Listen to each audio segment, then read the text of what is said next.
Hello and welcome to my channel. My name is Rachel. If this is your first time here, welcome. And if it's not your first time here, thanks for coming back. So today, I am going to be ranking the newest palettes to my collection. I do this about every 4 to 6 weeks. This is a way for me to give you my final thoughts on a group of palettes that I have been testing. And so I have ranked 8 palettes that are new to my collection. I'm going to link all of the palettes down below that are still available in the description box, as well as everything that's on my face today. And if you do enjoy this video while you're watching it, please give it a thumbs up and consider subscribing to my channel. So listen, these are ranked based on my own opinion. If you disagree with me, that is totally fine. Let me know your thoughts down in the comments while I'm going through these palettes. Really, the way that I rank these is based on how I feel about the formula, the color story, how often I want to reach for these palettes on a daily basis. And now I've come to a point where I'm buying things that I pretty much know I'm going to enjoy. So I will go ahead and say none of these palettes are bad. They're really not. It's just which one do I like more than the next? Which one would I reach for more over the other? That's really what it comes down to. This was a hard ranking. And honestly, not because there are so many amazing palettes I didn't know what to do with. Like the top 2 I knew were gonna be the top 2. Honestly, all the rest are kind of middle of the road for me. There are things that I like, there are things that I don't like, and things that I would change or improve. So anyway, let's start off with number 8. I have the ColourPop and Alice in Wonderland collection, and this is called the Lost in Wonderland palette. So again, I like this palette. I think the packaging and the whole theming is so good, like very spot on, good attention to detail. You've got a soft matte touch. You've got all of these like kind of funky holographic swirly whirly details. And I love how it opens like a book. I think it's so adorable. Now, I will say the color story inside is very, very light. Not even really mid-tone, but very light. All of these mattes are pretty darn light in my opinion. The only one that really like gives any sort of depth is Nothing's Impossible. And it is like this charcoal color with some sparkle in it. So it's not even a real true matte, it's a sequin shade, which if you put it on the brush and you tap it off, it becomes a matte. So, you know, I just don't really love the selection of mattes. I wish there were a few more mid-tones, maybe another deep tone that isn't this like cool toned charcoal color. It's not my favorite color, if I'm gonna be honest with you. And then the shimmers in this are interesting. I really like this one, Lose Something. It's one of their new like glitter hybrid formulas where it is a little bit more textured, it has a little bit more sparkle to it. It's not a pressed glitter, but it definitely has some glitter particles in it, and it's pretty opaque. So I do really like that one. And then these other ones are a little bit more satin. They're not very metallic. They're not ultra sparkly. They're pretty flat, but they do have a little bit of something kind of shining to them. They're very different formulas than I can even really explain. So I do like having different formulas in palettes. I think it's fun. I just wish maybe a couple of these were more like true metallics that had a very opaqueness to them, that had shine to them. And I just really don't find with the shimmers in this that I love them. Now, with that being said, I did really enjoy the looks that I got out of this palette. I think the looks that I got out of it were really pretty, very light, very spring.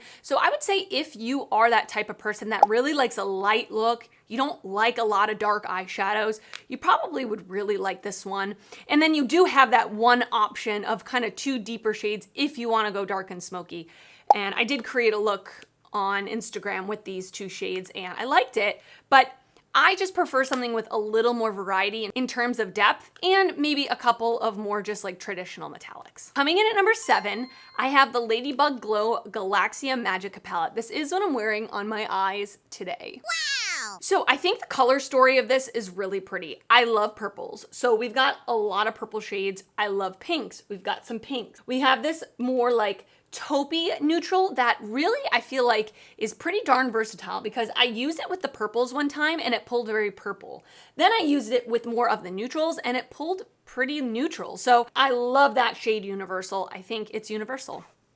Makes sense. I absolutely love that there is a matte white, and this matte white is very pigmented. I love popping this in my inner corner, and I like these metallics. I think there are different formulas in here. So I have this one, Magical Galaxy, all over my lid, and I would consider this a traditional metallic. It's got that really opaque, shiny, but it has a little bit of sparkle to it. It's really, really pretty. It does look like a Magical Galaxy. They named the shades well. I really love the shade Stardust. It is that smooth, really smooth yet sparkly type of formula, which I personally love. And then we have more textured ones like Milky Way, Blue Eclipse. Now, this shade here, I'm not the biggest fan of, Light Years Away. So when I went to use Light Years Away, I used it with a brush and I was filming a reel. And I went to pick this up on my brush and apply it, and it almost feels like a pressed glitter. Very chunky, very glittery. I'm pretty sure that it's not considered a pressed glitter, but it's very, very close to a pressed glitter, and it did give me a ton of fallout. Now, I do my eyes first, so it's not the biggest deal in the world, but just be aware of that if you were interested in this palette. But I really like the selection of mattes. I like the color story a lot.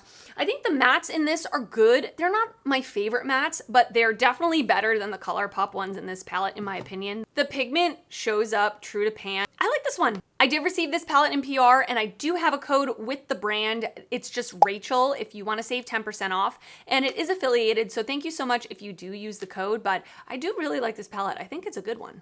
All right, and coming in at number 6, I have the BH Cosmetics Diamond palette. Now, this is not a new palette. It's not even available anymore. It came out, I think, in 2021, if I'm not mistaken, where they did like the Birthstone collection. I just have a ton of palettes.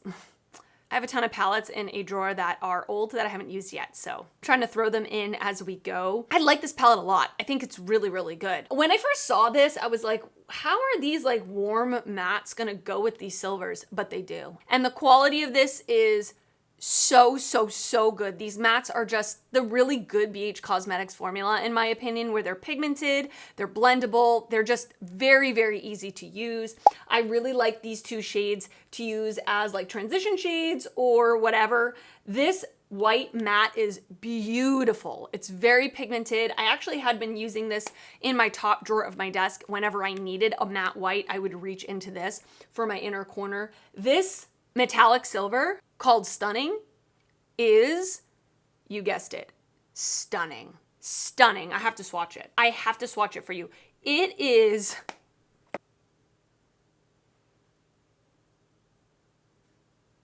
Okay. And then this other metallic in here, which is more of like a white base silver, is also so, so pretty. Quality is great. I'm never going to use this pressed glitter. And then I don't love, love, love that this black is a sequin shade. I wish it was just a black matte, because I feel like there's a lot of glitter particles in here and it's just not my favorite. But other than that, this is a really nice palette, and it's coming in at number 6 just because there's not a ton of versatility to it, let's be honest, but it is a smaller palette. I've been enjoying it. And then coming in at number 5, I have the Melt Cosmetics Electrip palette. This is my first experience with Melt Cosmetics. I had heard so many great things about their matte shadows, and I was really excited when I saw the sneak peek of this because I thought it was a really cool color story. I was very interested to try the brand anyway, and so this caught my eye. So let me tell you the things I like about it and things I don't like about it. Obviously, that's why I'm doing this video.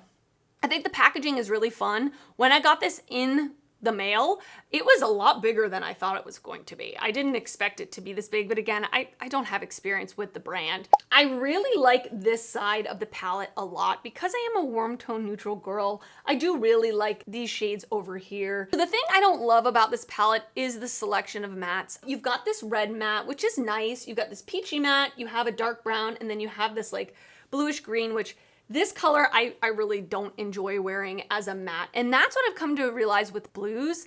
I actually really like blue metallic shadows, but I don't really like blue matte shadows. I don't know why, I just don't feel like they flatter me. I feel like whenever I wear them, I don't really like how my look turns out. But I really do like the metallics in this palette. I think the metallics are really, really pretty. They are more of that sparkly, smooth. They're a little drier, but they add a little bit of shine and interest to the look. They're not like gonna crease, they're not super emollient, and the mattes are just okay. Like, they're fine. There's nothing wrong with them per se, but they are a little drier, they are a little thinner. They're not the easiest to blend. They're not terrible, but I expected more from what I had heard about the brand.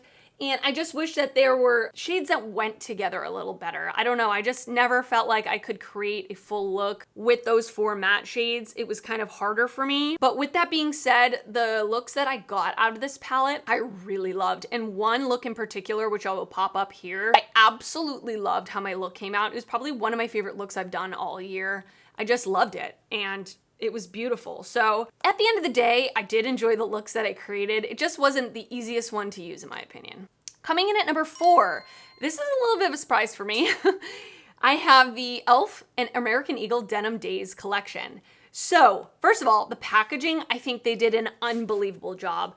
This is the best packaging I've ever seen e.l.f. do in terms of quality, in terms of thought, in terms of presentation, where you have this like thick paper kind of slip that is very reminiscent of the American Eagle tags.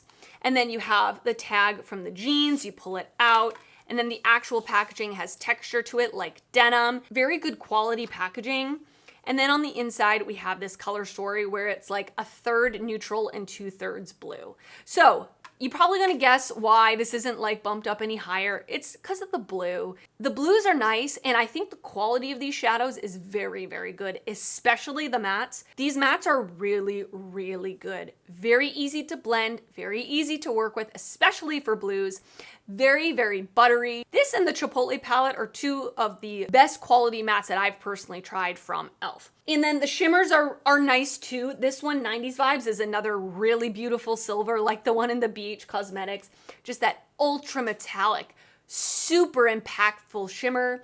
And then you have more, the rest of these are more like satin metallics. They're not ultra sparkly. They're not ultra like in your face, but actually, you know what?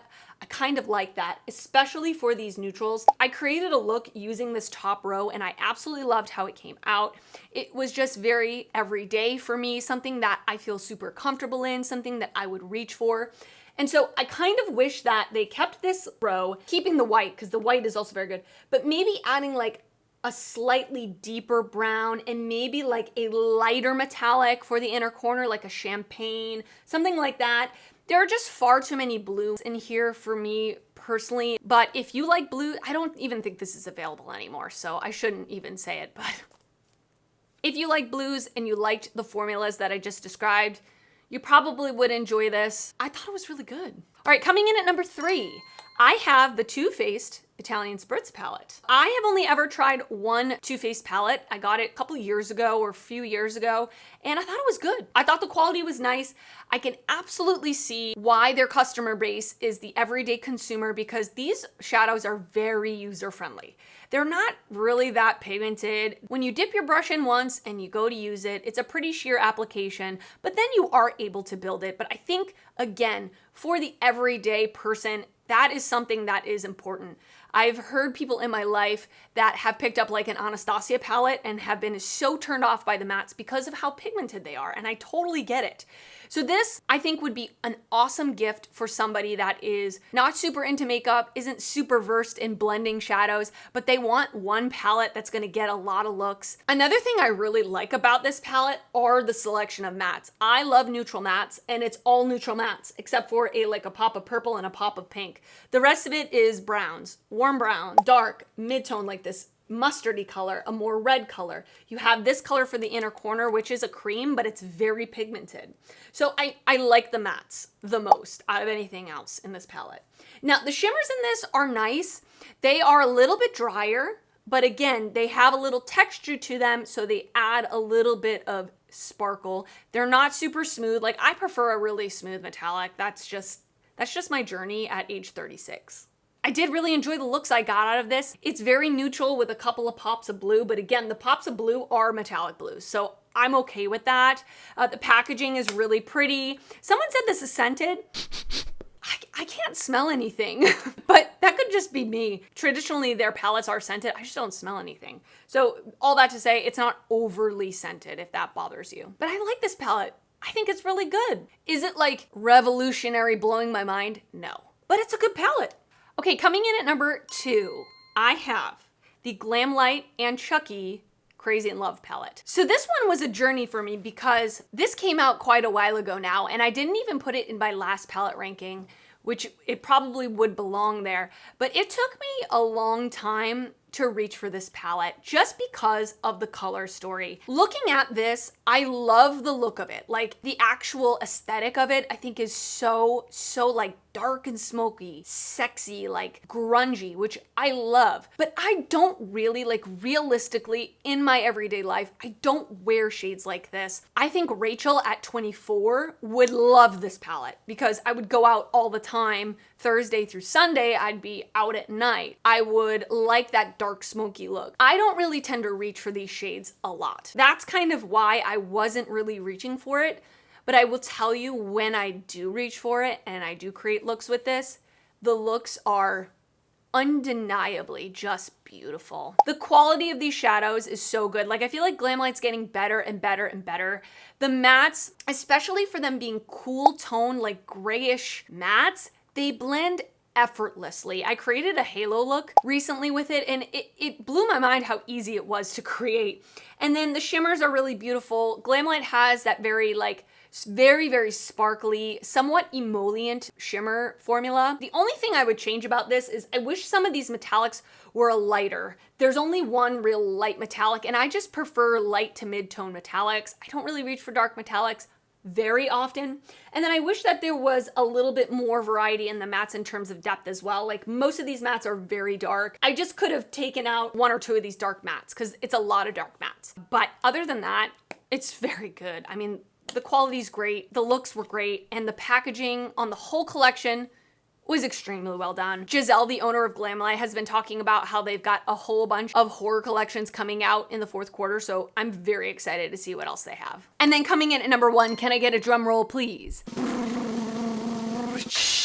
This is not a new palette, but it's new to me, and I've been really enjoying this. And this is a very me palette. And it is the Desert Monsoon palette from What's Up Beauty. So What's Up Beauty just came out with a new brush set. So they asked if they could send the brush set over to me, and they sent their brush set, their old brush set, and this palette, which I thought was so generous.